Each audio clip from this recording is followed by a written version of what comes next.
पिछले video lecture में हमने ये पढ़ा था कि heat generated by the electric current का जो फॉर्मूला है वो होता है H is equal to I square R T.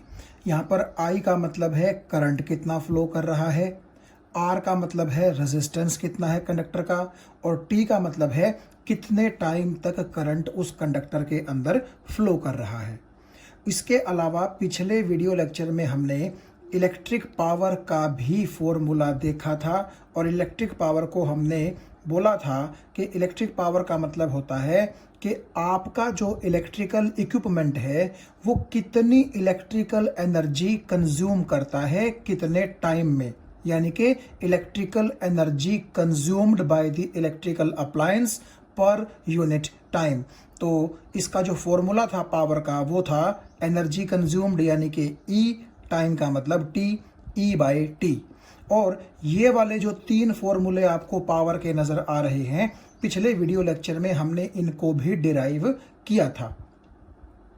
SI unit जो पावर की है वो हमने बोली थी वाट। देखिए पावर है आपकी एनर्जी कंज्यूम्ड बटे टाइम के बराबर। एनर्जी होती है जूल में, टाइम होता है सेकंड में, तो आप पावर की SI यूनिट जूल पर सेकंड भी बोलते हैं। और मैंने आपको बताया था जेम्स वॉट एक साइंटिस्ट था, उसके नाम के पीछे हम लोग पावर की SI यूनिट को जूल पर सेकंड ना बोल करके वाट बोल देते हैं। आप जूल पर सेकंड बोल दीजिए, वाट बोल दीजिए, एक ही बात है। और 1 किलोवाट 1000 वाट के बराबर होता है।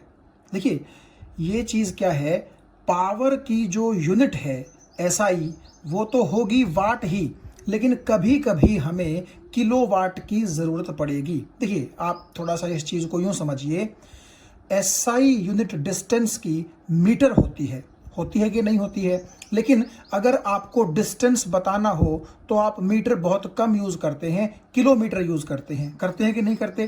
तो किलोमीटर में क्या होता है, 1000 मीटर होते हैं।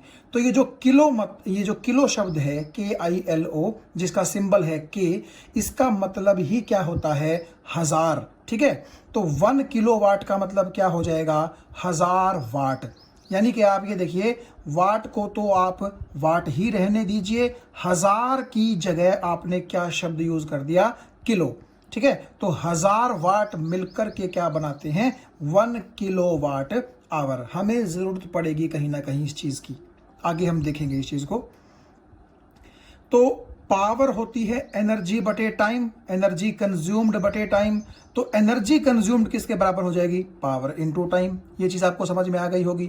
और देखिए वैसे तो जो एनर्जी है उसकी SI यूनिट जो है वो क्या होती है, जूल होती है। कैसे, देखिए पावर को अगर आप वाट लिखेंगे इस तरीके से W, ठीक है, तो टाइम को आप क्या लिखेंगे, सेकेंड। तो आप एक चीज देखिएगा, वाट को आप जूल पर सेकंड लिख सकते हैं ना, तो जूल पर सेकंड गुना सेकंड, सेकंड से सेकंड कट गया तो जूल ही बचा ना। तो अगर आप पावर को वाट में लिखेंगे और टाइम को आप सेकंड में लिखेंगे तो एनर्जी आपकी किस में आएगी, जूल में आएगी। लेकिन अब मैं क्या करता हूं, थोड़ा सा ध्यान से देखिएगा, पावर को मैं वाट में ना लिख करके किलोवाट में लिखता हूं। इससे कोई फर्क नहीं पड़ेगा यूनिट के ऊपर। क्यों, क्योंकि ये जो किलो है ना, किलो इसका मतलब 1000 होता है। ठीक है, तो बेसिकली किलोवाट का मतलब 1000 वाट है, तो पावर की यूनिट वाट ही, जस्ट मैंने इसको किलोवाट लिख लिया है। तो के कोई यूनिट नहीं होती है, कि ये सिंपली क्या होता है, एक नंबर होता है। और टाइम को मैं सेकंड में ना लिख करके आवर्स में लिख रहा हूं, घंटों में लिख रहा हूं। तो देखिएगा, अगर हम ये बोलें कि पावर आप ले रहे हैं किलोवाट में और टाइम आप ले रहे हैं आवर में, तो किलोवाट आवर ये एनर्जी की क्या बन जाएगी, एक नई यूनिट बन जाएगी। यानी कि भाई कंफ्यूज मत होइए आप, वैसे तो एनर्जी की SI यूनिट क्या रहेगी, जूल ही रहेगी। लेकिन मैं SI यूनिट की बात नहीं कर रहा, मैं एक और यूनिट की बात कर रहा हूं जिसको हम कमर्शियल यूनिट बोलते हैं। इसका जिक्र करेंगे अभी हम। ठीक है, तो वो यूनिट क्या बन जाएगी, किलोवाट इनटू आवर। तो किलोवाट आवर आपकी एनर्जी की क्या बन जाएगी, एक दूसरी यूनिट बन जाएगी, एक अलग यूनिट बन जाएगी, एसआई यूनिट से अलग, ठीक है। और इसी किलोवाट आवर को, ठीक है, जो कि एनर्जी की यूनिट है, क्यों, क्योंकि एनर्जी होती है पावर इनटू टाइम, और पावर आपने किलोवाट में ले ली, टाइम आपने आवर में ले लिया, तो किलोवाट आवर एनर्जी के बराबर हो गया। इसका मतलब है किलोवाट आवर ही आपकी एनर्जी की क्या है, यूनिट है। लेकिन इस यूनिट को हम एसआई यूनिट नहीं बोलते हैं, हम बोलते हैं commercial unit of electrical energy. अब इसका क्या मतलब है, देखिए, कमर्शियल का मतलब है लेन देन से संबंधित, यानी कि व्यापार से संबंधित। देखिए हम क्या करते हैं, आप मोटे मोटे तौर पर सोचिए, हमारे घरों में जो इलेक्ट्रिकल एनर्जी आती है, बिजली बोर्ड जो है वो उस एनर्जी को भेजता है।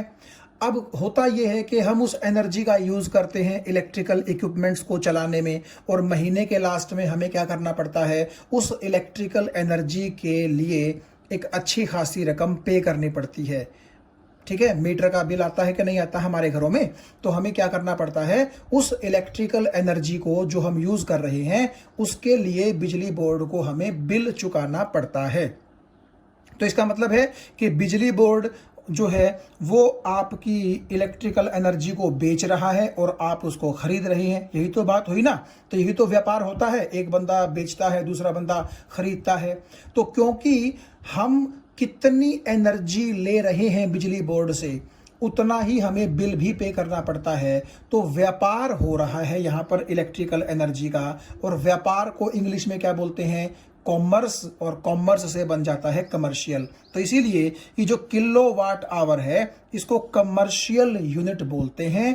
क्यों, क्योंकि जो हमारे घरों में हम बिजली कंज्यूम करते हैं वो बिजली जूल में नहीं मेजर करता बिजली बोर्ड, वो किस में मेजर करता है, किलोवाट आवर में मेजर करता है। अभी ये थोड़ी देर के बाद आपको चीज़ समझ में आ जाएगी कि किलोवाट आवर में एनर्जी को किस तरह मेज़र किया जाता है और क्यों किया जाता है, ये भी मैं आपको बताने की कोशिश करूँगा। तो अभी के लिए आप ये देख लीजिएगा मोटे मोटे तौर पर कि अगर आप पावर को वाट में ना लेकर के किलोवाट में, और टाइम को सेकंड में ना लेकर के आवर में लें, तो एनर्जी की कमर्शियल यूनिट बन जाती है किलोवाट आवर। हालांकि एनर्जी की एसआई अब भी क्या रहेगी, जूल, लेकिन ये किलोवाट आवर क्या है, आपकी एनर्जी की कमर्शियल यूनिट है। यानी कि जो बिजली बोर्ड हमारे घरों में इलेक्ट्रिकल एनर्जी भेजता है वो किलोवाट आवर के हिसाब से भेजता है, और हमें फिर उस इलेक्ट्रिकल एनर्जी के लिए बिजली बोर्ड को क्या करना पड़ता है, पे करना पड़ता है, ठीक है। और एक चीज़ और देखिएगा, ये जो किलोवाट आवर है, ठीक है, जो कि मैं कमर्शियल यूनिट बोल रहा हूं इलेक्ट्रिकल एनर्जी की, इसको यूनिट भी बोला जाता है। अब कहीं कंफ्यूज ना हो जाएं आप, यहां पर ये जो किलोवाट आवर है इसको यूनिट बोला जाता है, लेकिन सिर्फ जो हमारी सिंपल लैंग्वेज होती है, आम लैंग्वेज होती है, आम बोलचाल की, उसमें। यानी कि मेरा मतलब कहने का ये है, कहीं आप कंफ्यूज हो जाएं, मैं ये कहना चाहता हूं कि जो ये किलोवाट आवर है इसी का नाम यूनिट रख दिया गया है सिंपल लैंग्वेज में। देखिए मान लीजिए मैं कहता हूं कि आपने अपने घर में जो इलेक्ट्रिकल एनर्जी है वो 5 किलोवाट आवर खर्च कर दी। इतना तो आपको समझ में आ गया कि किलोवाट आवर किसको रिप्रेजेंट करता है, एनर्जी को, ठीक है। तो मैं कहता हूं कि आपने अपने घर में 5 किलोवाट आवर एनर्जी यूज कर ली, तो मैं इसको ऐसे भी बोल सकता हूं कि आपने 5 यूनिट एनर्जी यूज कर ली। यानी कि 1 किलोवाट आवर को आप 1 यूनिट भी बोल सकते हैं। तो 5 किलोवाट आवर एनर्जी आपने खर्च की तो वो किसके बराबर हो गई, 5 यूनिट के बराबर हो गई। आगे हम इस चीज को भी थोड़ा डिटेल में देखेंगे। पिछले पेज पर पढ़ी चीज़ों को हम थोड़ा सा एक न्यूमेरिकल की हेल्प से क्लियर करने की कोशिश करते हैं, आपको समझ में आ जाएगी सब बातें। देखिए क्वेश्चन है कि एक 100 वाट का बल्ब है जो हर दिन 10 घंटे के लिए ग्लो करता है। एक दिन में सिर्फ 10 घंटे ग्लो करता है वो बल्ब, ठीक है, 100 वाट का वो बल्ब है, यानी कि उस बल्ब की पावर कितनी है, 100 वाट। मैंने आपसे पहले भी कहा था कि अगर आप बल्ब को हाथ में लेकर के देखें तो उस पर ज़रूर लिखा मिलेगा आपको कि उसकी पावर कितनी है। कई बल्ब पर 60 वाट लिखा होता है, कई बल्ब 100 वाट के होते हैं। तो मैंने यहाँ पर जो बल्ब माना है वो 100 वाट का बल्ब माना है, जो हर दिन 10 घंटे के लिए ग्लो करता है। ठीक है, अच्छा, ग्लो करते वक्त वो क्या खाएगा, वो इलेक्ट्रिकल एनर्जी कंज्यूम करेगा। इतना आप समझ गए होंगे। अब आपसे पूछा जा रहा है how much electrical energy will it consume in month of July. जुलाई महीने में ये कितनी इलेक्ट्रिकल एनर्जी खा जाएगा, खर्च करेगा। ठीक है, तो पहले इतनी बात कर लेते हैं, बाकी बाद में करेंगे। एक बात देखिए आप, सबसे पहले तो हम क्या करेंगे कि हमारा जो बल्ब है वो एक दिन में कितनी इलेक्ट्रिकल एनर्जी कंज्यूम करेगा ये निकाल लेते हैं। ठीक है, उसके बाद हम क्या करेंगे, उसको 31 से 31 से मल्टीप्लाई कर देंगे। क्यों? क्योंकि मंथ ऑफ जुलाई में 31 डेज ही होते हैं। तो चलिए देखिए, पावर 100 वाट बल्ब की, और टी का मतलब कितने टाइम तक ग्लो करता है पर डे, कितना, 10 आवर। ये बात समझ में आ गई। तो जैसा कि हमने पीछे अभी फॉर्मूला पढ़ा, एनर्जी ई किसके बराबर होती है, पावर इनटू टाइम के। तो आप ये देखिए, पावर की जगह मैं रख देता हूं 100 वाट और टाइम की जगह मैं रख देता हूं 10 आवर। ये बात समझ में आ गई।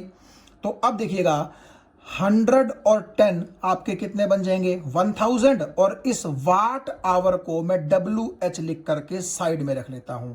ये बात समझ में आ गई। और शायद आप समझ रहे हैं, ये जो 1000 है, 1000, इसको मैं किलो लिख सकता हूं, यानी कि इस 1000 को हटा करके इसकी जगह मैं क्या लिख सकता हूं, के लिख सकता हूं। तो आप अगर इसको 1000 वाट आवर बोलोगे तो आप इसको 1 किलो वाट आवर भी बोल सकते हैं, क्योंकि अगर 1000 की जगह आप के रख देंगे तो सिंपली ये KWH यानी कि किलो वाट आवर, यानी कि 1 किलो वाट आवर बन जाएगा। ये बात आपको समझ में आ गई। और क्योंकि मैंने कहा था कि किलो वाट आवर को आप यूनिट भी बोल सकते हैं, तो या तो आप इसको बोल लीजिए 1 किलो वाट आवर, या आप इसको बोल लीजिए 1 यूनिट। तो इसका मतलब क्या है कि पर डे, क्योंकि एक दिन में इतने घंटे बल्ब ग्लो करता है और पावर उसकी इतनी है, तो इतनी electrical energy kilowatt hour में वो एक दिन में खा जाएगा, खर्च कर देगा। ये बात समझ में आ गई। तो अब देखिएगा, हमने एक दिन का हिसाब किताब निकाल लिया कि वो बल्ब इतनी electrical energy kilowatt hour में खाता है। Commercial unit kilowatt hour ही है, ये हम धीरे धीरे अभी देख भी लेंगे। तो अगर एक दिन में वो 1 किलोवाट आवर एनर्जी खाता है, तो समझ गए होंगे पूरे जुलाई में वो कितनी खाएगा, 31 किलोवाट आवर एनर्जी, यानी कि 31 यूनिट एनर्जी। ये बात आपको समझ में आ गई। तो हमने total energy consumed by the bulb in month of जुलाई निकाल ली। अब ये कह रहा है also calculate cost of electricity, यानी कि आपका बिल कितना आएगा इफ वी पे ₹3 पर यूनिट या पर किलोवाट आवर। यानी कि अगर 1 किलोवाट आवर या 1 यूनिट बिजली के लिए आपको 3 रुपए देने पड़ते हैं, तो बताइए अकेले इस बल्ब की वजह से जुलाई महीने का, सॉरी मैं जून बोलने वाला था, जुलाई महीने का कितना बिल आएगा। तो एक बात आओ आप, इसने जुलाई में 31 यूनिट यानी कि 31 किलोवाट आवर एनर्जी खर्च की है। और देखिए, 1 यूनिट या 1 किलोवाट आवर का खर्चा कितना है, 3 रुपए। तो 31 यूनिट का या 31 किलोवाट आवर का खर्चा कितना हो जाएगा, 93 रुपीज। ये हमारा आंसर आ गया। अब इसका मतलब क्या है, देखिए, इसका मतलब ये है कि सपोज कीजिए एक घर है ऐसा जिसमें केवल 100 वाट का बल्ब ही है, बाकी कुछ नहीं है, उस घर में कोई इलेक्ट्रिकल इक्विपमेंट नहीं है, ऐसा सपोज कर लीजिए। और वो 100 वाट का बल्ब हर रोज 10 घंटे जलता है, दिन में 10 घंटे ग्लो करता है, उससे ज्यादा नहीं, उससे कम नहीं। तो क्या होगा, पूरे जुलाई महीने में वो बल्ब क्या करेगा, अपने ग्लो करने में इलेक्ट्रिकल एनर्जी कंज्यूम करेगा। ठीक है, और जब 1 महीने के बाद आपके घर पे बिजली का बिल आएगा, तो वो बिजली का बिल कितना आएगा, 93 रुपीज आएगा। तो तो ये बात आपको समझ में आ गई होगी। तो कितनी पावर है, कितने टाइम वो यूज होता है इलेक्ट्रिकल अप्लायंस, उस हिसाब से हम एक दिन के अंदर वो कितनी एनर्जी कंज्यूम करेगा ये निकाल लेते हैं। फिर कितने दिन वो यूज होता है उस हिसाब से हम टोटल एनर्जी कंज्यूम्ड निकाल लेते हैं। और फिर एक यूनिट या फिर 1 किलोवाट आवर का जो खर्चा है उसको हम टोटल एनर्जी कंज्यूम्ड से मल्टीप्लाई कर देते हैं, तो वो हमारे पास क्या आ जाता है, कॉस्ट ऑफ इलेक्ट्रिसिटी। तो चलिए यहां हम किलोवाट आवर और जूल दोनों की ही बातें कर लेते हैं ताकि आपको थोड़ा सा क्लियर हो सके, एक फीलिंग आ सके कि सच में दोनों ही एनर्जी यानी कि इलेक्ट्रिकल एनर्जी की क्या है, यूनिट है। ये वाली एनर्जी की एसआई यूनिट है और ये वाली एनर्जी की मैंने आपको बताया कमर्शियल यूनिट है, व्यापारिक यूनिट है। ठीक है, देखो अब हम कन्वर्ट करते हैं कि किलोवाट आवर को हम जूल में कैसे कन्वर्ट कर सकेंगे। तो इसके लिए देखिएगा क्या है, किलोवाट आवर को मैं लिख लेता हूं 1 किलोवाट आवर, क्योंकि अगर आप 1 इसके साथ मल्टीप्लाई कर भी दोगे तो कोई फर्क नहीं पड़ेगा, ये किलोवाट आवर ही रहेगा। तो देखिए 1 की जगह 1 किलो की जगह आप समझ गए कितना, 1000। ठीक है, वाट, वाट आप जानते हैं 1 जूल बटे 1 सेकेंड को 1 वाट बोलते हैं। तो हमने क्या किया, वाट की जगह यहां पर जूल बटे सेकेंड या 1 जूल बटे 1 सेकेंड आप लिख सकते हैं। ठीक है, तो मैंने वाट को भी जूल पर सेकेंड के अंदर कन्वर्ट कर लिया। और ये जो आवर है, आवर को मैंने सेकेंड्स में कन्वर्ट कर लिया, क्योंकि आप जानते हैं 1 घंटा जो है आप देखिएगा 3600 सेकेंड के बराबर होता है। तो 1 किलोवाट आवर को मैंने कुछ इस तरीके से लिख लिया और आप देख सकते हैं यहां पर मैंने हर चीज जो है वो एसआई यूनिट के अंदर पुट की है। तो एक बात और देखिए आप, यहां पर सेकंड से सेकंड कैंसिल हो गया, तो 36 के पीछे 2 जीरो यहां पर हैं, 3 जीरो यहां पर हैं, तो टोटल 5 जीरो हो गई और जूल बचा हुआ है। तो इसका मतलब है 1 किलोवाट आवर आपका 36 लाख जूल के बराबर हो जाएगा, या फिर 3.6 इंटू 10⁻⁶ जूल के बराबर हो जाएगा। ये बात आपको समझ में आ गई। तो कई बार पेपर में पूछ लेते हैं कि 1 किलोवाट आवर में कितने जूल होते हैं, तो आप 36 लाख यानी कि 36 गुना 10 की पावर 5 जूल कह लें, या फिर अगर आप 3.6 बोलेंगे तो यहां पर आपको एक पावर और एक्स्ट्रा करनी पड़ेगी, यानी कि 3.6 इंटू 10⁻⁶ जूल आपको बोलना पड़ेगा। अब देखो सुनो बात को ध्यान से, दोनों चीजें बराबर हैं, तो ये भी इसका मतलब एनर्जी है और ये भी आप देखिए क्या है, एनर्जी है, क्योंकि एनर्जी ही क्या होती है। अब किलोवाट से हमें किसकी सेंस आ रही है, पावर की, आवर से हमें किसकी सेंस आ रही है, टाइम की। तो पावर इनटू टाइम आपकी एनर्जी ही होती है, और ये तो एनर्जी जूल में है ही। बस फर्क क्या है, यहाँ जूल आपकी एसआई यूनिट है और ये आपकी कैसी है, कमर्शियल यूनिट है। अब थोड़ा सा हम जस्टिफाई करने की कोशिश करते हैं कि ऐसा क्यों हुआ होगा। देखो मान लीजिए कोई आपके घर में जो है इलेक्ट्रिकल इक्विपमेंट है और वो एनर्जी कंज्यूम करेगा इसमें अपने ऑपरेशन में। मान लीजिए कि बल्ब ही है, तो अगर बल्ब को ग्लो करना है तो एनर्जी तो वो इलेक्ट्रिकल एनर्जी तो कंज्यूम करेगा ही ना।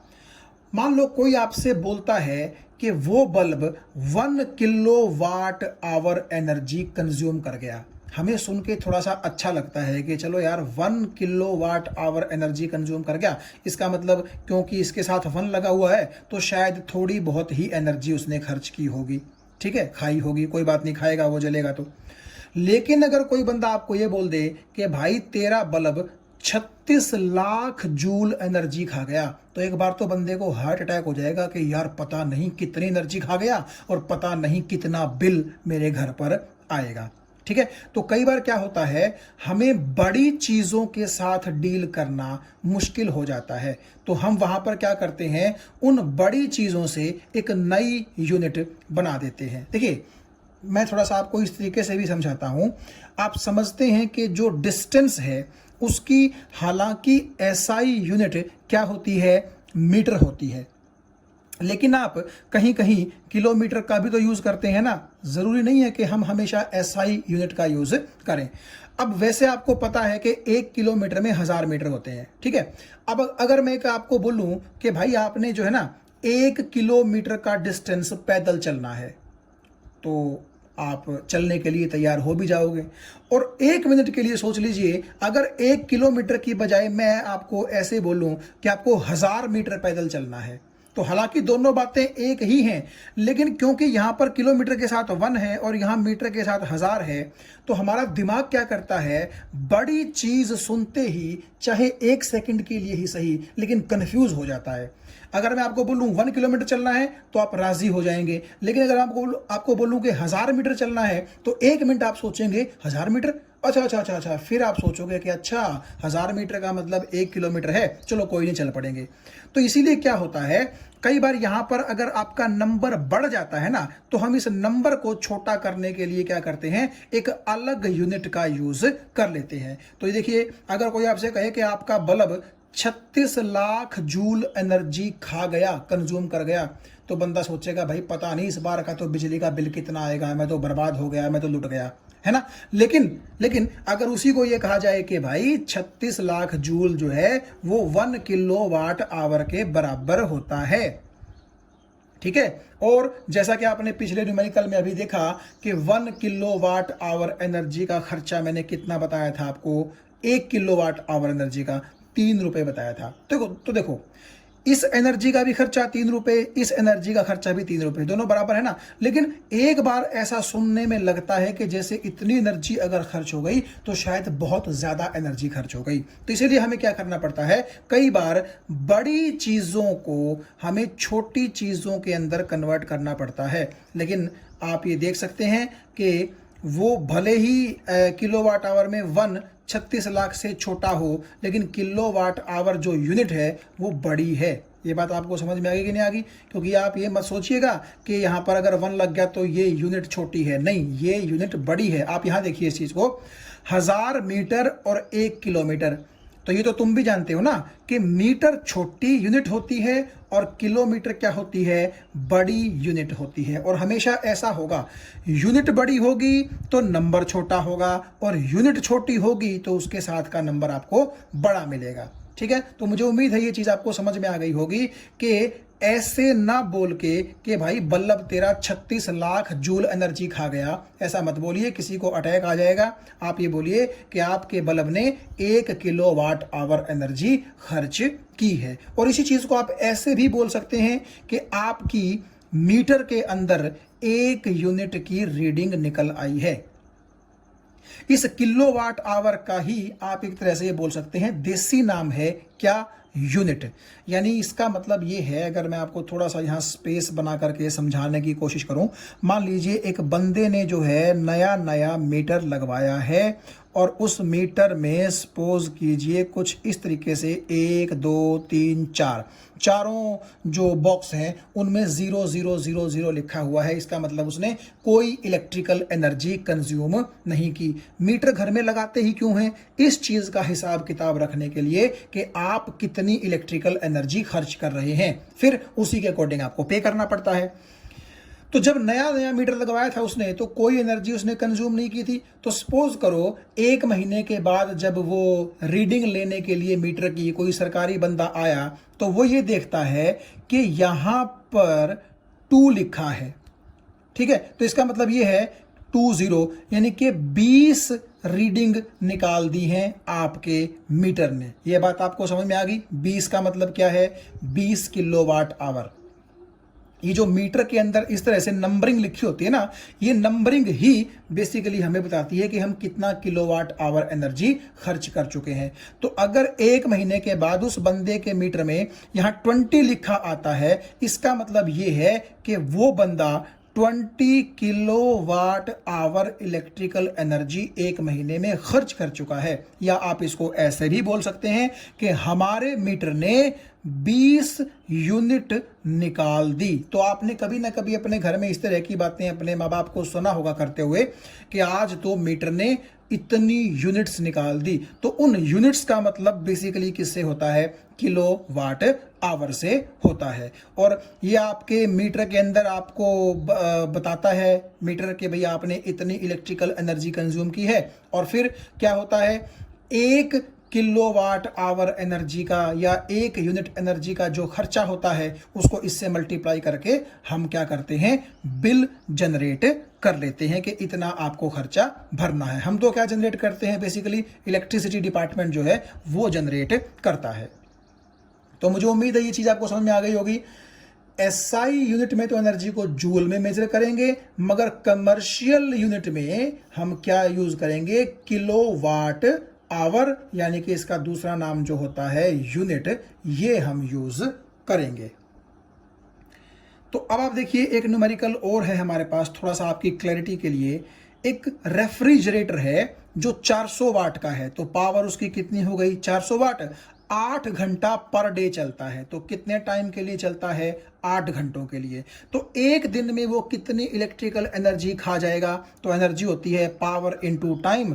तो पावर आपकी 400 वाट है, टाइम आपका 8 घंटे है, तो 8 चौके 32, तो 3200 वाट आवर हो गया, यानी कि 3.2 किलोवाट आवर हो गया। ये बात आपको समझ में आ गई होगी, ठीक है।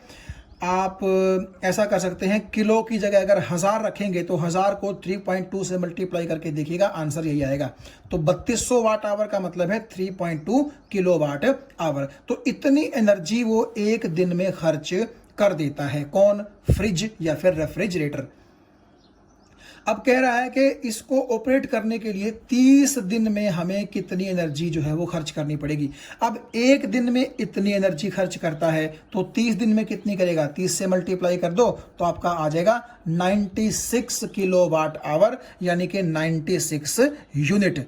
यानी आपका जो फ्रिज है वो 96 रीडिंग निकाल देगा यहाँ पर। और अगर मैं बोलूं कि उस बंदे ने बल्ब की जगह ये फ्रिज यूज किया था तो यहाँ पर उसको 6 लिखा मिलेगा, और यहाँ पर 2 की जगह क्या लिखा मिलेगा, 9 लिखा हुआ मिलेगा। तो 96 यूनिट्स मीटर ने निकाल दी, यानी कि 96 kilowatt hour energy, 96 unit energy meter जो है वो खर्च कर गया। अभी कह रहा है पर KWH, मतलब कि 1 किलोवाट आवर का खर्चा 3 रुपए है, तो 96 किलोवाट आवर का खर्चा कितना हो जाएगा, 288 रुपए हो जाएगा। तो यानी कि आप अगर 400 वाट के फ्रिज को डेली 8 घंटे चलाते हैं और 30 दिन तक चलाते हैं और इतना खर्च 1 किलोवाट आवर का है, तो आपको इतना बिल इलेक्ट्रिसिटी का पे करना पड़ेगा, सिर्फ और सिर्फ रेफ्रिजरेटर के लिए। अब आप एक चीज सोचो, क्या आपके घर में सिर्फ रेफ्रिजरेटर होता है? नहीं, बहुत सारे इलेक्ट्रिकल इक्विपमेंट होते हैं, उनके ऊपर उनकी पावर लिखी होती है। और आपके घर में जब बिजली आती है तो कुछ ना कुछ टाइम तक तो वो हर रोज ऑपरेट होते हैं, इसका मतलब वो इलेक्ट्रिकल एनर्जी कंज्यूम करते हैं, ठीक है। तो टोटल सभी डिवाइसेस एक दिन में कितनी इलेक्ट्रिकल एनर्जी कंज्यूम करेंगे, और फिर वो महीने में कितनी इलेक्ट्रिकल एनर्जी कंज्यूम करेंगे, और फिर 1 यूनिट या फिर 1 किलोवाट आवर एनर्जी का खर्चा कितना होगा, उस हिसाब से जो इलेक्ट्रिसिटी डिपार्टमेंट है वो आपका बिजली का बिल तय करता है। आपने देखा होगा बिजली का बिल आपके घर आने से पहले एक इलेक्ट्रिसिटी डिपार्टमेंट का बंदा आपके घर जो मीटर लगा हुआ है उसमें से रीडिंग नोट करके जाता है। यानी अगर मान लीजिए वो बंदा आज आपके घर पे आया और आपके मीटर में लिखा हुआ है 500, ठीक है, तो आप एक बात ध्यान सुनिए। मान लीजिए अब वो बंदा जो है 1 महीने के बाद आता है, 1 महीने के बाद, तो मान लीजिए आपके जो रीडिंग है मीटर के अंदर वो 500 से बढ़ करके हो चुकी है 800, यानी कि आपने 300 यूनिट यानी कि 300 किलोवाट आवर एनर्जी क्या कर ली, कंज्यूम कर ली है 1 महीने में। तो आपको 300 यूनिट या फिर 300 किलोवाट आवर का खर्चा देना पड़ेगा। यानी कि अगर मैं बोलूं मोस्टली मान लीजिए 3 से 4 रुपए के बीच में 1 किलोवाट आवर एनर्जी का खर्चा होता है, तो अगर मैं 4 रुपए भी मान के चलूं पर किलोवाट आवर खर्चा, तो 300 किलोवाट आवर के लिए, 300 यूनिट के लिए आपको कितना बिल देना पड़ेगा, 1200 रुपया, ठीक है ना भाई। 1 किलोवाट आवर एनर्जी का खर्चा 4 रुपए मान लीजिए, तो 300 का खर्चा कितना होगा 1200। तो इसका मतलब है कि आपको 1200 रुपए इलेक्ट्रिसिटी डिपार्टमेंट को देने पड़ेंगे। तो इस हिसाब से आपका जो बिल है वो मीटर को देख करके तय होता है कि आपने टोटल कितनी इलेक्ट्रिकल एनर्जी किस मंथ में कंज्यूम की है। तो मुझे उम्मीद है ये चीज आपको समझ में आ गई होगी।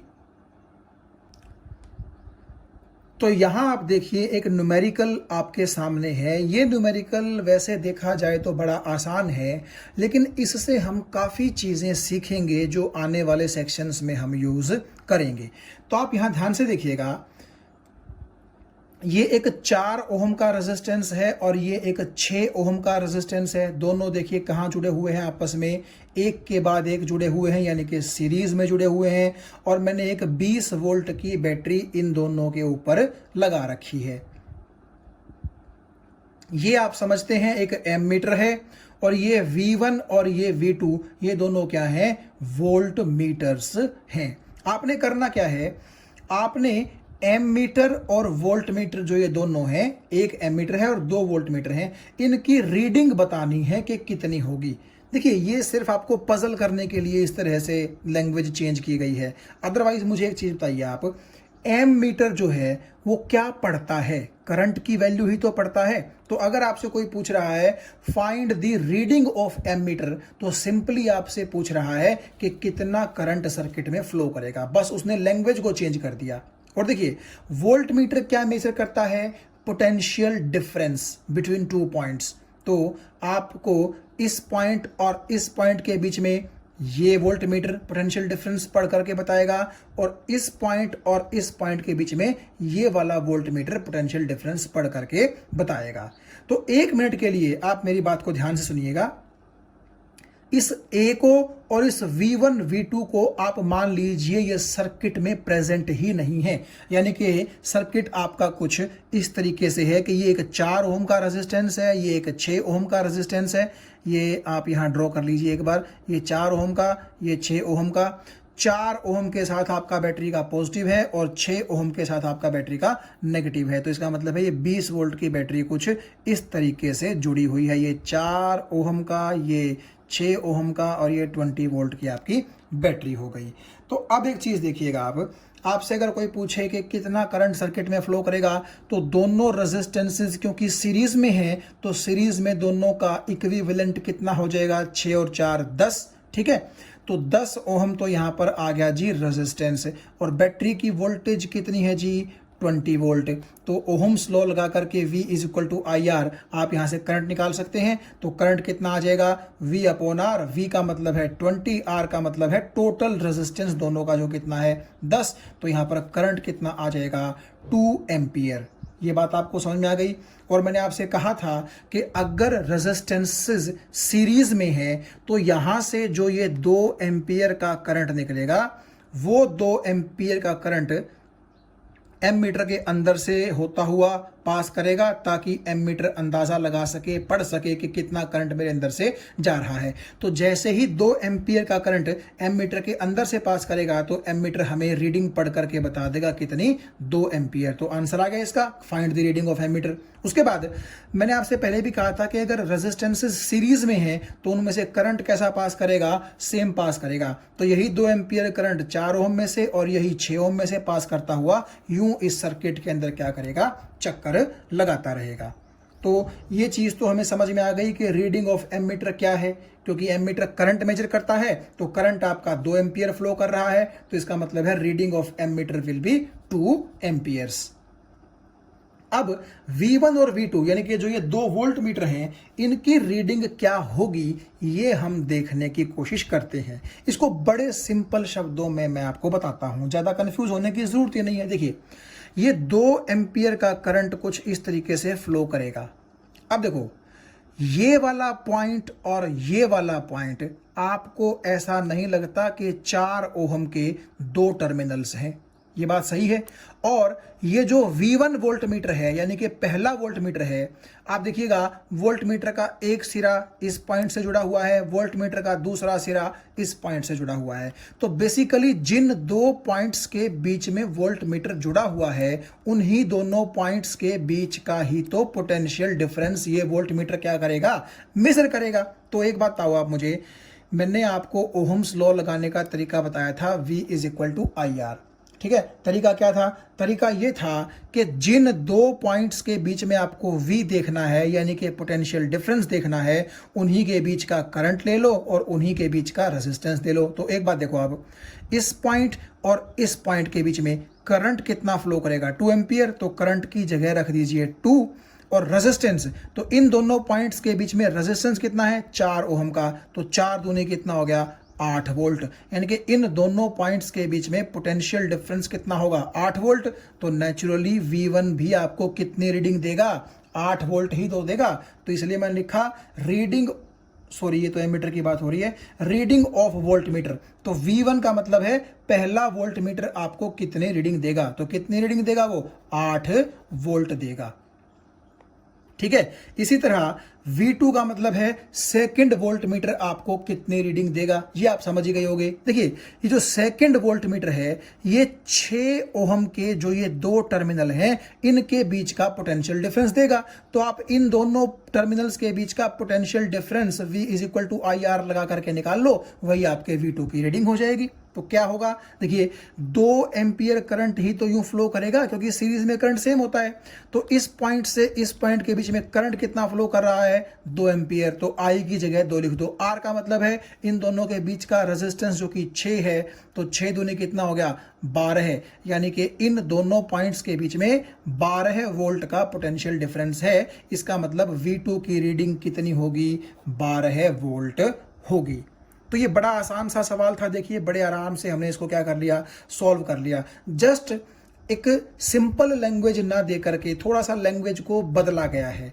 ठीक है, ऐसा नहीं कहा गया कि सर्किट में कितना करंट पास करेगा और इन दोनों पॉइंट्स या फिर इन दोनों पॉइंट्स के बीच का पोटेंशियल डिफरेंस बताइए। आपको लैंग्वेज चेंज करके ये बोल दिया गया कि एमीटर और इन 2 वोल्ट मीटर्स की रीडिंग बताइए। तो नेचुरली ये आप समझ सकते हैं कि एमीटर करंट को मेजर करता है और वोल्ट मीटर किसको मेजर करता है? वोल्टेज को या फिर पोटेंशियल डिफरेंस को मेजर करता है। तो इस तरीके से ये तीनों आंसर हमने निकाल लिए। तो बड़ा आसान सा क्वेश्चन था, आप देखिए।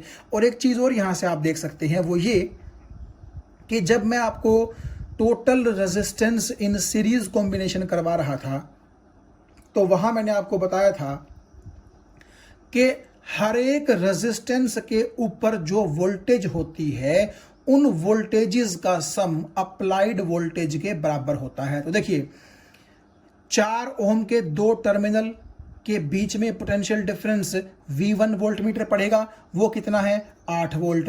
और 6 ओम के 2 टर्मिनल्स के बीच का potential difference V2 volt meter पड़ेगा, और वो कितना है? 12। आप 8 और 12 को जोड़ दीजिए, 20 ही बनता है, जो कि मैंने यहां पर लिखा है। तो यहां भी आप देख सकते हैं कि एक सर्किट में सीरीज कॉम्बिनेशन की मैं बात कर रहा हूं, जितने भी रेजिस्टेंसेस होंगे, तो हर एक रेजिस्टेंस के दोनों टर्मिनल्स के बीच का पोटेंशियल डिफरेंस, ठीक है, आप जोड़ते रहिए। पहले रेजिस्टेंस का पोटेंशियल डिफरेंस, फिर दूसरे का, फिर तीसरे का, सभी का जोड़ अप्लाइड बैटरी की वोल्टेज के बराबर आएगा। ये जो पेज नंबर 5 पर मैंने जितनी भी बातें लिखी हैं, इन बातों को मैं एक अलग पेज पर आपको समझाऊंगा। आप सिर्फ अपने नोट्स बनाने के लिए वीडियो को पॉज करके पेज नंबर 5 का अगर स्क्रीनशॉट लेना चाहें तो आप वो ले लीजिए, इसीलिए मैंने आपको पेज नंबर 5 दिखाया है। अदरवाइज ये जितनी चीज़ें मैंने लिखी हैं समझाने के लिए मैं एक अलग पेज पर जाऊंगा, और मोटे मोटे तौर पर मैं आपको बता दूं, यहाँ पर मैं आपको ये समझाऊंगा कि जो एम मीटर है उसका रेजिस्टेंस 0 होना चाहिए या फिर कम होना चाहिए, और जो वोल्ट मीटर है उसका रेजिस्टेंस ज़्यादा या फिर इनफाइनाइट होना चाहिए। ऐसा क्यों होता है ये हम समझेंगे।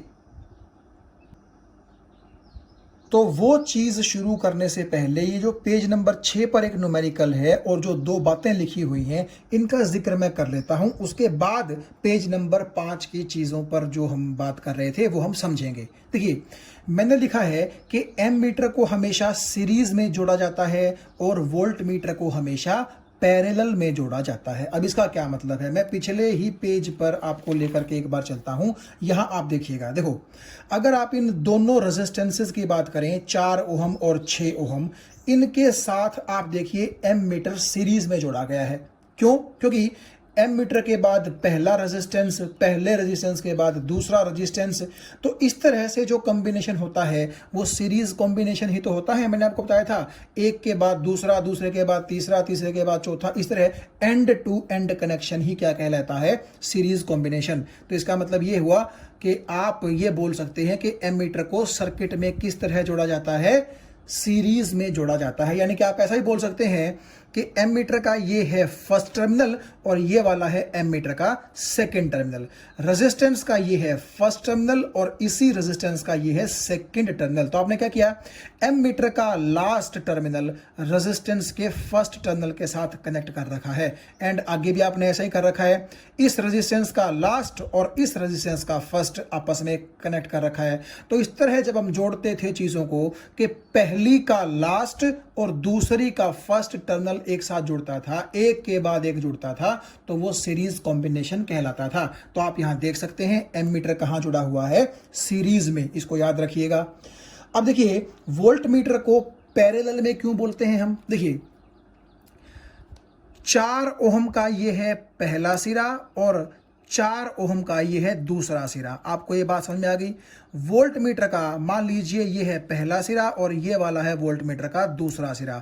तो वोल्ट मीटर जो आपने इस रेजिस्टेंस के साथ जोड़ा है, तो आपने कैसे जोड़ा है, वोल्ट मीटर का पहला और रेजिस्टेंस का पहला आपने इकट्ठे यहां जोड़ दिए, और वोल्ट मीटर का दूसरा और रेजिस्टेंस का दूसरा आपने दोनों इकट्ठे यहां जोड़ दिए। तो ऐसा कॉम्बिनेशन तो क्या होता है, पैरेलल कॉम्बिनेशन होता है। फर्स्ट एंड एक तरफ, सेकंड एंड एक तरफ। तो नेचुरली आप ऐसा बोल सकते हैं कि अगर ये एक 4 ओहम रेजिस्टेंस है और ये एक वोल्ट मीटर है, तो आपने क्या किया, पहले सिरे एक साइड जोड़ दिए और दूसरे सिरे आपने दूसरी साइड जोड़ दिए। तो ये कॉम्बिनेशन कौन सा हुआ, पैरेलल कॉम्बिनेशन। यानी कि वोल्ट मीटर रेजिस्टेंस के साथ हमेशा कहां जोड़ा जाता है, सर्किट में पैरेलल में जोड़ा जाता है। ये भी आप देख सकते हैं, ये वोल्ट मीटर भी 6 ओम के साथ कहां है, पैरेलल कॉम्बिनेशन के अंडर है। तो चलिए अब हम ये न्यूमेरिकल सॉल्व करते हैं, जिसमें आप ये देख रहे हैं कि ये एक 4 ओम का रेजिस्टेंस है, ये एक 6 ओम का रेजिस्टेंस है, 20 वोल्ट की बैटरी है, और ये पॉइंट ए है, ये पॉइंट बी है, और इन दोनों पॉइंट्स के बीच ऊपर की तरफ से मैंने एक वायर जोड़ रखी है। सिंपल ये एक वायर है, ठीक है, कोई रेजिस्टेंस इस वायर का नहीं है। आप ये मान के चल लीजिए कि नेग्लिजिबल रेजिस्टेंस है, बिल्कुल ठीक। तो अब इस सर्किट में हम कुछ जो है बातें करेंगे। सबसे पहली बात तो हम ये करेंगे कि मान लीजिए पॉइंट ए और पॉइंट बी के बीच में जो ये वायर मैंने दिखा रखी है, मान लो ये वायर प्रेजेंट नहीं है। 1 मिनट के लिए मान लीजिए शुरू में, बाद में हम इसको कंसीडर करेंगे। क्यों? क्योंकि भाई जब मैंने वायर बना रखी है तो किसी न किसी पर्पस के तहत ही बना रखी है। लेकिन फिलहाल मैं आपको क्या कर रहा हूं, एक आसान लेवल से शुरुआत करवा रहा हूं, धीरे धीरे हम फिर थोड़ा सा मुश्किल लेवल पर चलेंगे। तो सबसे पहले आप ये मानिए कि यहां पर पॉइंट ए और पॉइंट बी तो आप भले ही मान लीजिए, लेकिन यहां से इस वायर का कनेक्शन और यहां से इस वायर का कनेक्शन कट मान करके चलिए। यानी कि between this A point and B point कोई भी वायर कनेक्ट नहीं की गई है। तो सिचुएशन कुछ ऐसी होगी, देखिएगा, ये आपके पास होगा एक 4 ओहम का रेजिस्टेंस, ठीक है जी, और आप देखिएगा ये आपका होगा एक 6 ओहम का रेजिस्टेंस। और जैसे आप ये देखिए कि 6 ओहम के जो 2 टर्मिनल हैं उन्हीं को आपने बेसिकली पॉइंट ए और पॉइंट बी का नाम दिया है। और मैंने क्या किया है, नीचे एक 20 वोल्ट की बैटरी जोड़ी है। तो अगर आपसे कोई पूछे कि कितना करंट सर्किट में फ्लो करेगा, तो 4 और 6 10, तो टोटल रेजिस्टेंस हो जाएगा, बैटरी 20 की है, तो नेचुरली करंट 2 एम्पियर हो जाएगा।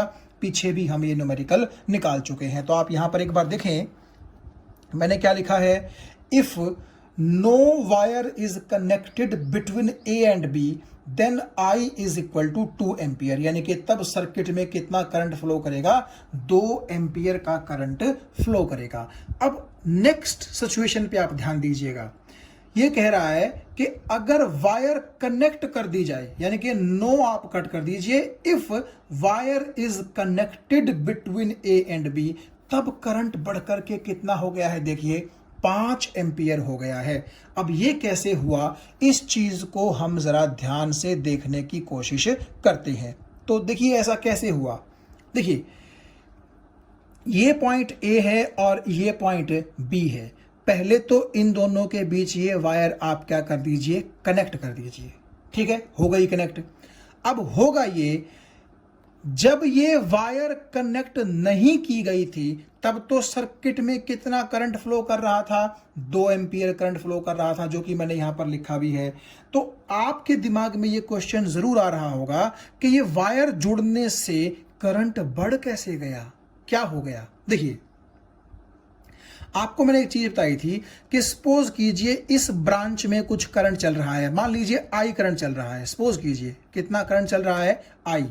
तो जब ये वायर नहीं थी तो इस आई करंट को इस 6 ओम रेजिस्टेंस के अंदर से ही क्या करना था, पास करना था। ये बात आपको समझ में आ गई।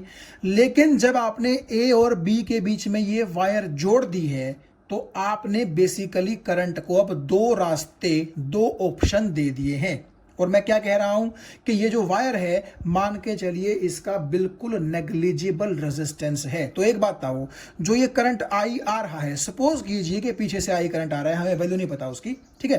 तो ये जो आई करंट पीछे से आ रहा है, अब इसके पास 2 रास्ते हैं, या तो वो 6 ओम से जाए या फिर वो ऊपर से जाए। और मैंने आपको पहले क्या बताया था कि करंट क्या करता है, हमेशा उस रास्ते को प्रेफर करता है जिस रास्ते पर रेजिस्टेंस कम से कम हो। तो आप एक चीज देखिएगा, ए से लेकर के बी, ये ऊपर का जो रास्ता है, यहां का तो रेजिस्टेंस बिल्कुल 0 है। मैंने आपसे पहले ही कहा कि मान लीजिए वायर का कोई रेजिस्टेंस नहीं है, तो ये जो आई करंट है ये सारे का सारा ऊपर से पास करेगा और यहां आ जाएगा। ठीक है, तो इसका मतलब है कि 6 ओम के अंदर से करंट पास ही नहीं करेगा। क्यों? क्योंकि इस ऊपर वाले रास्ते को देखते हुए ये जो 6 ओम वाला रास्ता है, इसका रेजिस्टेंस बहुत ज्यादा है। तो आप ऐसा मान के चल लीजिए कि इसमें से कुछ भी करंट पास नहीं करेगा। हालांकि करेगा, थोड़ा बहुत करंट पास करेगा, लेकिन आप ये मान के चल लीजिए कि वो इतना कम करंट है, इतना कम करंट है कि हम बोलेंगे ऑलमोस्ट सारा करंट ऊपर से पास कर गया। ये बात आपको समझ में आ गई। तो हुआ ये कि जो करंट था वो बिल्कुल यहां से पास करता हुआ इस तरह से सर्किट में क्या करेगा, चक्कर लगाएगा। तो इसका तो मतलब ये हुआ कि ये जो ए और बी के बीच में 6 ओम का रेजिस्टेंस है, होते हुए भी बेचारा ये ना होने जैसा काम कर रहा है। आपको बात समझ में आ गई होगी। देखिए, अगर ये वायर आप नहीं जोड़ते हैं ए और बी के बीच में, तब तो करंट के पास एक ही रास्ता है, उसकी मजबूरी है 6 ओम रेजिस्टेंस में से पास करना। ये बात सही है। लेकिन जब आप उसको ऑप्शन दोगे तो वो क्या करेगा, क्योंकि ऊपर वाला पाथ कम रेजिस्टेंस का है, बेहद कम रेजिस्टेंस का है, तो ऑलमोस्ट सारे का सारा करंट ऊपर से पास कर जाएगा और ऐसा लगेगा कि जैसे ए और बी के बीच में ये 6 ओम का रेजिस्टर होकर भी ना है। ये बात समझ में आ रही है। देखो ना, आप ऐसा सोचो कि ए और बी के बीच में ये जो 6 ओम का रेजिस्टेंस लगा हुआ है, ये वाला करंट इसमें से पास ही नहीं करता। क्यों? क्योंकि वो तो लेस रेजिस्टेंस वाले पाथ से ऊपर से पास कर गया। आपको ये बात तो समझ में आ गई होगी। तो आप ये देखिए, ए और बी के बीच में अगर ये 6 ओम का रेजिस्टेंस हो तो भी इसमें से करंट पास नहीं करेगा। और अगर मैं इसको ए और बी के बीच से यहां से और यहां से कट करके निकाल दूं, तब भी ए से बी के बीच में कोई करंट पास नहीं करेगा, क्योंकि करंट को तो ऊपर से होकर के इस तरह सर्किट के अंदर क्या करना है, पास करना है, चलना है। ये बात समझ में आ गई। तो इसका मतलब ये हुआ कि जब आप ए और बी को यूं सिंपल वायर से जोड़ देते हैं तो बेसिकली उनके बीच का जो ये रेजिस्टेंस है, अगर ये लगा रहेगा तो भी इसमें से करंट पास नहीं करना, और अगर आप इसको हटा देंगे तब भी इसमें से करंट पास नहीं करना। तो आप एक बात आइए, अगर मैं इस 6 ओम रेजिस्टेंस को हटा दूं सर्किट में से, तो क्या होगा, सिर्फ एक 4 ओम का रेजिस्टेंस ही तो बच जाएगा। और बैटरी कितने की है, 20 वोल्ट की। तो V is equal to I R के अकॉर्डिंग V तो है आपकी 20, आई मान लीजिए आई है और आर, अब ये तो हमने निकाल दिया ना। क्यों निकाल दिया? क्योंकि ना तो इसके होते हुए इस ब्रांच से करंट पास हो रहा है तो इसका कोई फायदा ही नहीं था, और अगर ये ना होगा तब भी यहां से करंट पास नहीं होगा, तो इसको निकाल फेंकिए तो केवल एक 4 ओम का रेजिस्टेंस बच गया। तो आर की जगह सिंपली आपका 4 आ जाएगा, एक बैटरी एक रेजिस्टेंस। तो आप देखिएगा 20 इज इक्वल टू 4i, तो आई यहां से कितना आ जाएगा? 5 एम्पियर। है ना बड़ी मजे की बात कि अगर आप पॉइंट ए और पॉइंट बी को एक सिंपल वायर से जोड़ देते हैं तो करंट क्या करता है? बिल्कुल 6 ओम के रेजिस्टेंस को नेग्लेक्ट कर देता है। इस तरह से बिहेव करता है कि जैसे वो 6 ओम के रेजिस्टेंस को इग्नोर कर रहा हो कि तू पड़ा रहे, मैंने तेरे से कुछ लेना देना है ही नहीं, वो ऊपर से पास कर जाता है। तो बेसिकली आप ऐसा भी सोच सकते हैं कि 6 ओम का रेजिस्टेंस ए और बी के बीच में होते हुए भी ना होने जैसा एहसास आपको दिलवाएगा। ठीक है? क्यों? अगर ए और बी के बीच में ये जुड़ा रहेगा तब भी यहां से कोई करंट पास नहीं होना, और अगर आप इसको ए और बी के बीच से कट करके निकाल के फेंक देंगे तब भी इसके अंदर से कोई करंट पास नहीं होना। तो क्योंकि इसके अंदर से कोई करंट पास होना ही नहीं है, ये बेकार हो चुका है, तो आप इसको नेग्लेक्ट कर दीजिए। तो 2 रेजिस्टेंसेस की बजाय सिर्फ एक रेजिस्टेंस आपका सर्किट में हो जाएगा, और एक रेजिस्टेंस और वोल्टेज के हिसाब से जब आप ओम्स लॉ लगाएंगे तो करंट कितना आ जाएगा? 5 एम्पियर आ जाएगा। ठीक है? तो मैंने वही लिखा है कि current will flow through wire between A and B, यानी कि ए एंड बी के बीच में जो ये वायर जोड़ी गई है यहां से करंट पास करेगा, and no current will flow through 6 ohm, इस 6 ओम से कोई भी करंट पास नहीं करेगा। So only 4 ohm resistance will remain in circuit, will remain in picture. इसीलिए करंट बढ़ करके कितना हो गया? 5 एम्पियर हो गया, क्योंकि पहले तो 4 और 6 टोटल रेजिस्टेंस 10 ओम था, रेजिस्टेंस ज्यादा था, लेकिन जब आपने ए और बी के बीच में ये वायर जोड़ दी तो ये रेजिस्टेंस तो खत्म ही हो गया, तो रेजिस्टेंस कम हो गया। कम का मतलब केवल 4 ओम बच गया, और रेजिस्टेंस अगर कम हो गया तो आप ये देखिए करंट सर्किट में बढ़ करके कितना हो गया?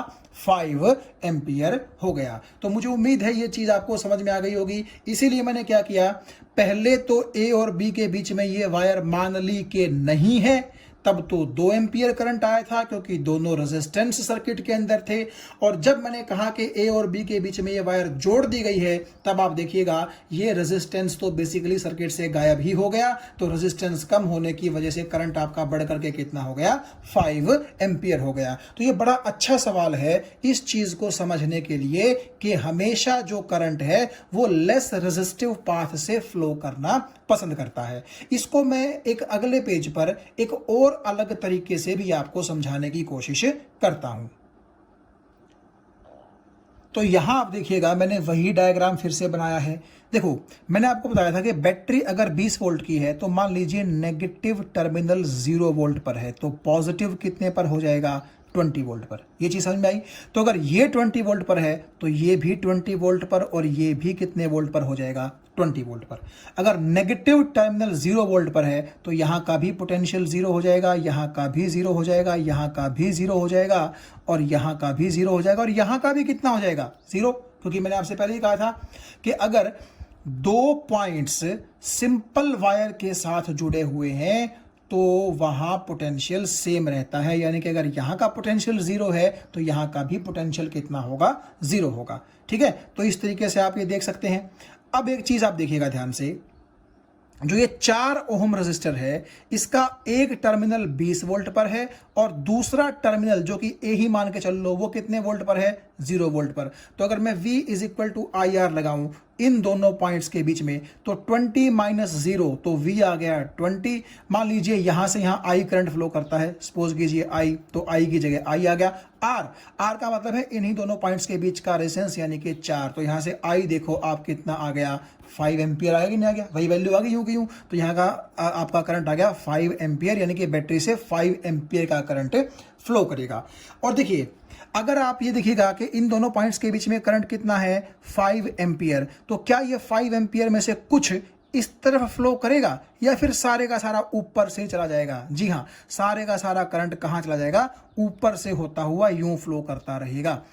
6 ओम में से कोई करंट क्यों नहीं फ्लो किया? कई बच्चे सोच सकते हैं कि अगर हाई रेजिस्टेंस है तो क्या हुआ, कम से कम थोड़ा बहुत तो करंट इसमें से पास होना चाहिए। अब देखिए V is equal to I R लगाइए आप 6 ओम के लिए। 6 ओम का ये टर्मिनल भी 0 वोल्ट पर, ये टर्मिनल भी 0 वोल्ट पर, तो पोटेंशियल डिफरेंस कितना हुआ? 0। और मान लीजिए यहां से करंट पास करता है आई डैश, तो करंट की जगह आ गया आई डैश, और आर का मतलब है इन दोनों पॉइंट्स के बीच का रेजिस्टेंस यानी कि 6। तो आई डैश की वैल्यू आप यहां से देखिए कितनी आएगी? 0 आएगी। इसका मतलब है 6 ओम के अंदर से 0 करंट पास करेगा। तो अगर यहां से 0 करंट पास करेगा तो नेचुरली सारा 5 एम्पियर ऊपर से पास कर देगा, और यहां से कितना पास करेगा? 0 एम्पियर करंट पास करेगा। ये बात आपको समझ में आ गई? तो आप इस तरीके से भी इस न्यूमेरिकल को देख सकते हैं। यहां पर आपको सिर्फ एक ही चीज ध्यान रखनी थी कि जो पॉइंट्स आपके बिना रेजिस्टेंस सिंपल एक वायर से जुड़े हुए हैं वहां का हर एक का पोटेंशियल कैसा होगा? सेम होगा। तो आपने यहां भी देखा कि अगर मैं ए और बी के बीच में ऊपर से ये वायर जोड़ दूं तो बेसिकली ये 6 ओम का रेजिस्टेंस बेचारा ऐसा हो जाता है कि जैसे ये सर्किट में प्रेजेंट हो ही ना। ठीक है, तो आपका 4 ओम के अकॉर्डिंग 20 वोल्ट की बैटरी से 5 एम्पियर का करंट निकल गया, जो कि आप यहां से भी देख सकते हैं। और वो 5 एम्पियर का करंट 6 ओम में से बिल्कुल भी पास नहीं करेगा। तो ये मुझे उम्मीद है आपको ये जो न्यूमेरिकल है ये समझ में आ गया होगा। तो अब हम आते हैं पेज नंबर 5 पर, जो ये 2 बातें मैंने लिखी थी इनको समझने के लिए। सबसे पहली बात देखिए मैंने क्या लिखी है कि resistance of ammeter should be as low as possible. भाई जितना कम हो सके उतना ही अच्छा है। कौन? एमीटर का रेजिस्टेंस। और आपसे कोई बात अगर पूछे कि कम से कम कितनी वैल्यू पॉसिबल हो सकती है, माइनस में अगर ना जाए हम, क्योंकि रेजिस्टेंस कभी भी माइनस में नहीं होता, तो नेचुरली वो कम से कम वैल्यू कितनी होती है? 0। तो आप ये कहेंगे कि एम मीटर का रेजिस्टेंस कितना होना चाहिए? 0 होना चाहिए, ज्यादा नहीं होना चाहिए। ऐसा क्यों? देखो ऐसा इसलिए होता है, मैं आपको इसी न्यूमेरिकल की जो है हेल्प से समझाता हूं। आप देखिएगा, मान लो मैं कहता हूं कि इस एम मीटर का रेजिस्टेंस है 2 ओम, सपोज कर लो आप। तो आप ऐसा सोच लीजिए कि एम मीटर की बजाय यहां पर एक 2 ओम का रेजिस्टेंस जुड़ा हुआ है। भाई आपके एम मीटर का रेजिस्टेंस है कितना? 2 ओम। तो आप एम मीटर को एम मीटर ना मान करके एक 2 ओम का रेजिस्टेंस सोच लीजिए। तो अब एक चीज देखिए आप, 2 ओम, 4 ओम और 6 ओम, ये तीनों कहां हो गए? सीरीज में। तो 6 और 4 10 और 2 12। तो सीरीज कॉम्बिनेशन का रेजिस्टेंस कितना हो गया? 12। और बैटरी कितने वोल्ट की लगी हुई है? 20 वोल्ट की। तो करंट अब आपका कितना हो जाएगा? 20/12 यानी कि 1.66 एम्पियर। यानी कि जो करंट पहले 2 एम्पियर चल रहा था सर्किट में, अब वो घट करके कितना हो जाएगा? 1.66 एम्पियर हो जाएगा। अब सीधा सा सवाल ये उठता है, ऐसा हुआ क्यों? भाई ऐसा इसलिए हुआ क्योंकि जो आपका एमीटर था उस एमीटर का रेजिस्टेंस कुछ ना कुछ आपने कंसीडर कर लिया। कितना कंसीडर किया? 2 ओम कंसीडर किया। तो ये तो यार बड़ा अजीब एमीटर है। देखिए एमीटर को हमने काम क्या दिया था कि तू करंट को मेजर कर, लेकिन इसने क्या किया? करंट की वैल्यू को कम कर दिया। ये तो गलत बात हुई ना।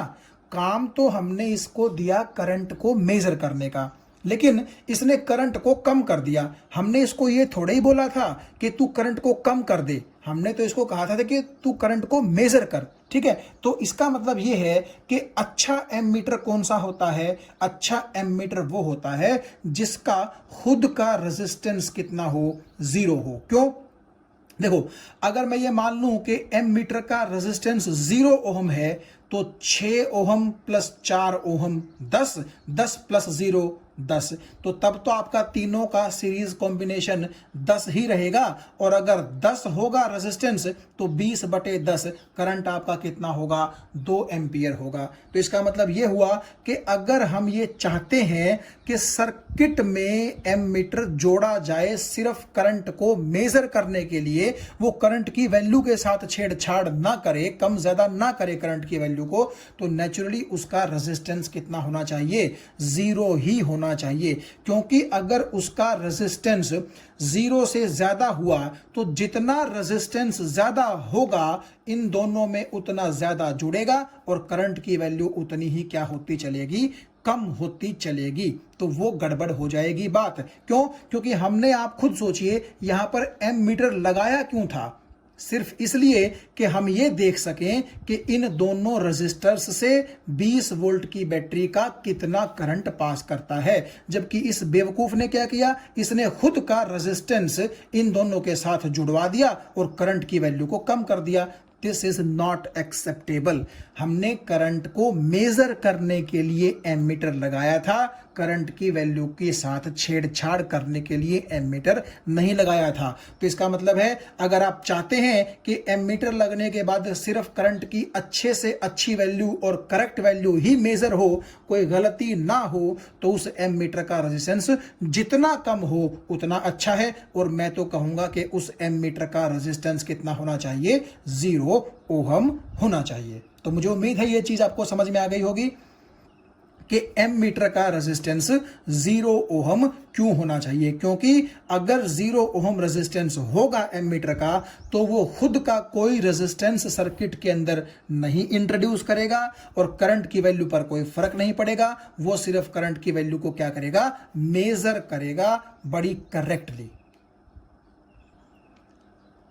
तो चलिए अब बात करते हैं वोल्ट मीटर की, कि क्या उसका रेजिस्टेंस भी कम होना चाहिए या ज्यादा होना चाहिए। देखो, आप एक बात को ध्यान से सुनिएगा, मैं थोड़ा सा इसी डायग्राम में आपको कोशिश करता हूं दिखाने की। मान लीजिए कि आपका इस सर्किट में 2 एम्पियर का करंट फ्लो कर रहा है, ठीक है। ये मैंने आपको पहले करवा दिया था, 2 एम्पियर का करंट किस तरह निकला है। तो सीरीज में क्योंकि करंट सेम रहता है तो 4 ओहम से भी 2 एम्पियर ही पास करेगा और वो 2 एम्पियर ही आपका यहां निकल आएगा और फिर वो कहां कोशिश करेगा अंदर एंटर करने की, 6 ओहम के अंदर। अब सुनो, देखो, अगर ये जो वोल्ट मीटर आपने पैरेलल में जोड़ा है 6 ओहम के, इसका मान लीजिए रेजिस्टेंस है इनफाइनाइट। इनफाइनाइट का मतलब बहुत ज्यादा रेजिस्टेंस है। तो क्या होगा, ये जो 2 एम्पियर का करंट यहां आया है, अब खुद सोचिए आप, इसके पास इस तरफ जाने का ऑप्शन भी है, इस तरफ ऊपर की तरफ जाने का ऑप्शन भी है।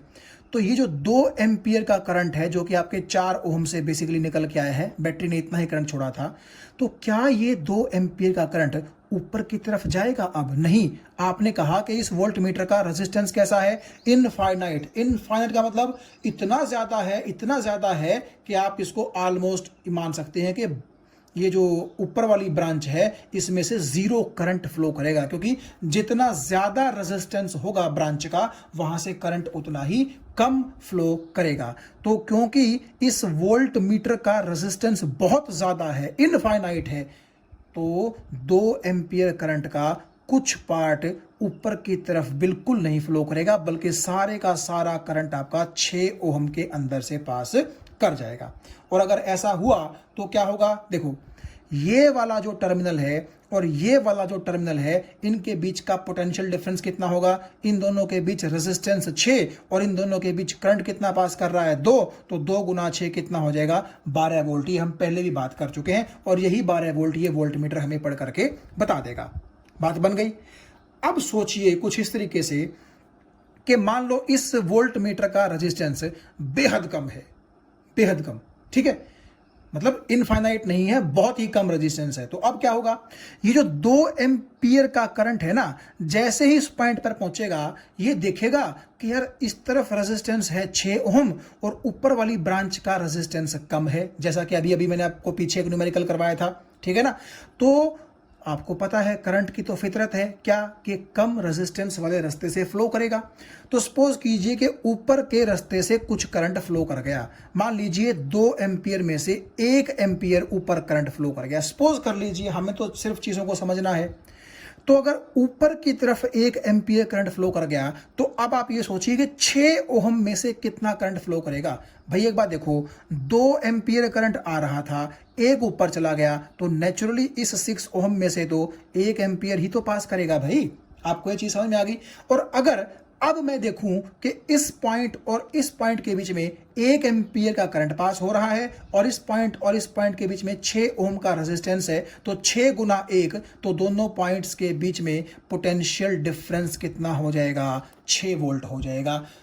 ये तो बात गलत हो गई, क्योंकि हमें पता है कि भाई इस पॉइंट और इस पॉइंट के बीच में पोटेंशियल डिफरेंस कितना था? 12 वोल्ट था। जबकि जैसे ही आपने वोल्ट मीटर का रेजिस्टेंस कम किया तो इन दोनों पॉइंट्स के बीच में पोटेंशियल डिफरेंस कितना हो गया? 6 वोल्ट हो गया। यहां पर भी वोल्ट मीटर ने गड़बड़ कर दी। क्यों? देखो, वोल्ट मीटर को बोलना तो हमने ये था कि भाई तू इन दोनों पॉइंट्स के बीच का क्या मेजर कर?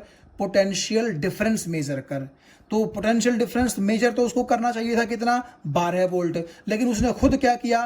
कुछ करंट खुद ले गया और इन दोनों पॉइंट्स के बीच में मेजर करके पोटेंशियल डिफरेंस आपको कितना दिया?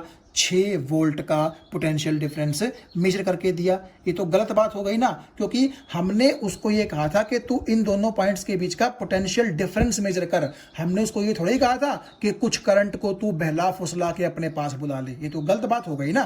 तो इसका मतलब है कि अगर हम चाहते हैं कि इन दोनों पॉइंट्स के बीच का हमें एग्जैक्ट पोटेंशियल डिफरेंस मालूम पड़े, तो हमें ऐसा करना पड़ेगा कि ऊपर वाली ब्रांच का यानी कि वोल्ट मीटर का रेजिस्टेंस हाई रखना पड़ेगा, यानी कि इनफाइनाइट रखना पड़ेगा, ताकि ऊपर की तरफ करंट मुंह भी ना करके देखे और सारे का सारा करंट इसी रेजिस्टेंस से पास कर जाए और इन दोनों टर्मिनल्स के बीच में exact potential difference volt meter आपको मेजर करके दे सके। और अगर ऐसा हुआ कि इस पॉइंट और इस पॉइंट के बीच में सारे का सारा करंट फ्लो कर गया, ऊपर की तरफ करंट नहीं गया, तो इसका मतलब है वोल्ट मीटर ने इन दोनों टर्मिनल्स के बीच में ट्रू पोटेंशियल डिफरेंस आपको मेजर करके दिया है। लेकिन अगर आपने ऊपर वाली ब्रांच का वोल्ट मीटर का रेजिस्टेंस इनफाइनाइट से घटा करके कम कर दिया तो कुछ करंट ऊपर जाएगा ही जाएगा। और अगर आपका वोल्ट मीटर करंट को ड्रॉ करेगा, यानी कि इस ब्रांच के करंट को अपनी तरफ बुलाएगा, बहलाएगा, फुसलाएगा, तो क्या होगा? वो वोल्ट मीटर इन दोनों टर्मिनल्स के बीच में आपको ट्रू पोटेंशियल डिफरेंस पढ़ करके नहीं दे पाएगा। क्यों? क्योंकि इन दोनों पॉइंट्स के बीच में रेजिस्टेंस तो उतना ही है, लेकिन इन दोनों पॉइंट्स के बीच में जाने वाला करंट कम हो गया, क्योंकि कुछ करंट ऊपर से चला गया। तो अगर करंट कम हो गया तो दोनों के बीच का पोटेंशियल डिफरेंस भी आपको कम मेजर होगा, जैसा कि आपको यहां मेजर हो रहा है। ये बात सही है। तो इसका मतलब है कि अगर हम चाहते हैं कि इन दोनों पॉइंट्स के बीच में हमें true value of potential difference मिले, तो आपको ऐसा अरेंजमेंट करना पड़ेगा कि ऊपर की ब्रांच का रेजिस्टेंस इनफाइनाइट कर दीजिए, यानी कि वोल्ट मीटर का रेजिस्टेंस आप इनफाइनाइट कर दीजिए। अब इनफाइनाइट का क्या मतलब है? कई बच्चे सोचेंगे कि इनफाइनाइट तो कोई चीज ही नहीं होती। देखिए, आप ऐसा कर दो कि अगर इन दोनों पॉइंट्स के बीच में ये 6 ओम का रेजिस्टेंस है, तो ऊपर वाली ब्रांच का रेजिस्टेंस आप मान लीजिए 50,000 ओम कर दो। समझ में आ गई बात आपको? अब देखो, 50,000 ओम 6 ओम को देखते हुए इतना बड़ा है कि आप उसको ऑलमोस्ट क्या मान सकते हो? इन्फिनिटी मान सकते हो। तो मुझे उम्मीद है ये चीज आपको समझ में आ गई होगी कि एम मीटर का रेजिस्टेंस कम से कम यानी कि 0 होना चाहिए और वोल्ट मीटर का रेजिस्टेंस ज्यादा से ज्यादा यानी कि इनफाइनाइट होना चाहिए, ताकि वोल्ट मीटर सर्किट के करंट को ना ड्रॉ कर सके और दोनों पॉइंट्स के बीच में आपको ट्रू पोटेंशियल डिफरेंस पढ़ करके बता सके। और आप ये देखिएगा, ये पेज नंबर 5 पर मैंने यही चीजें लिखी हैं कि अगर आपका रेजिस्टेंस एमीटर का 2 ओम होगा तो करंट इतना हो जाएगा, जैसे कि मैं आपको पहले बता चुका हूं, है ना। तो करंट रिड्यूस हो जाएगा, जबकि हमने फंक्शन जो रखा था एमीटर का वो करंट को मेजर करना रखा था, उसको रिड्यूस करना नहीं रखा था। तो इसका मतलब है कि एमीटर का रेजिस्टेंस कम होना चाहिए। And also if volt meter has low resistance, ठीक है, तो क्या करेगा? वो करंट निकाल लेगा, करंट ड्रॉ कर लेगा और करंट खुद भी क्या करेगा? ट्राई करेगा कि वो वोल्ट मीटर के रास्ते से पास करे, क्योंकि वोल्ट मीटर का रेजिस्टेंस कम आपने रखा है। तो क्या होगा उस केस में, अगर वोल्ट मीटर करंट निकाल लेगा, कुछ करंट ड्रॉ कर लेगा कुछ सर्किट में से, तो वो ट्रू वैल्यू पोटेंशियल डिफरेंस की नहीं पढ़ पाएगा। तो अगर हम चाहते हैं कि ट्रू पोटेंशियल डिफरेंस हमें पढ़ करके बताए, तो वोल्ट मीटर को थोड़ा सा भी करंट हमने नहीं देना है, और ऐसा तभी होगा जब उस वोल्ट मीटर का रेजिस्टेंस कैसा हो, इनफाइनाइट हो, so that it could not draw any current and it could measure correct potential difference. तो आगे से आप ध्यान रखिएगा हमेशा कि एम मीटर का रेजिस्टेंस 0 होना चाहिए और वोल्ट मीटर का रेजिस्टेंस इनफाइनाइट यानी कि बहुत ज्यादा होना चाहिए।